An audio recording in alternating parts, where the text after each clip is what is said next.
Okay, so while we're waiting for the wind to settle down here at Dearborn Arena, before we put the liner down, we're going to firm up this ground a little bit more. Can't hurt to water the grass and get some ice built up on the ground. So that's what we're going to do here. We're just going to water the whole rink lightly and hopefully get this ground even a little firmer. We're probably 3 or 4 hours away from the wind settling down enough to put the liner down. So that's certainly enough time for a light layer of water to improve the surface underneath here. So that's our plan. Here we are back at Dearborn Arena. The wind has finally stopped. It's about 15 degrees out, so perfect temperature. We started putting the liner down about 9 p.m. this evening. Got it relatively square. It could be a little better if I could do it over again, but it's close enough. The plan is, you're looking at the far end, the deep end. I'm shooting for 5 to 6 inches of water at that end, which will be close to the top of the liner. The liner is about anywhere from 7 to 9 inches above ground level, all the way around the boards here. So I'm going to fill to about 5 or 6 inches down there, which will be 3 to 4 inches at this end. This end is 2 inches higher. The yard is relatively level, but it can't be perfectly level because it's got to drain somewhere in the summer, otherwise the grass will be ugly and it won't drain after a rain.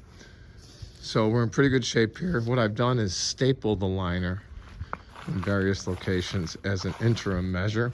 Eventually, once the ice is frozen at the 4 or 5 inch mark, I will trim the liner completely off. The liner's only going to last a year anyhow. We throw them away every year. And by trimming the liner at the ice level, the benefit of that is you get perfect edges along the ice, makes it much easier to shovel. Shoveling around a liner is a nuisance, so I believe it's just easier to cut it off. So that's it. We should be filled by the morning. I'll be checking on this every couple hours this evening. Well, we've been filling for 13 hours at 10 to 15 degrees. Great night for filling, winds down. We still need another inch or two to get up to snuff here. You see the hoses are still running. Okay, we've been filling Dearborn Arena for 15 hours now. I think it's time to stop. I'd like to have a little bit more depth right here, but I think I'll make it faster from the top instead of freezing from the bottom. So we're going to turn the hoses off and maybe try and add a ½ inch on top of the ice once this layer freezes. But you'll notice the sun is out pretty intensely. So now it's time to break out the secret weapon at Dearborn Arena, my new shade screen from Coolaroo. You'll see I got a small one here,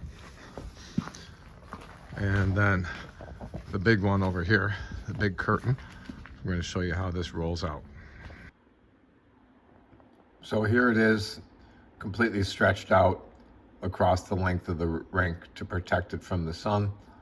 I got a wire on the top, another wire on the bottom, so when it is windy it stays still.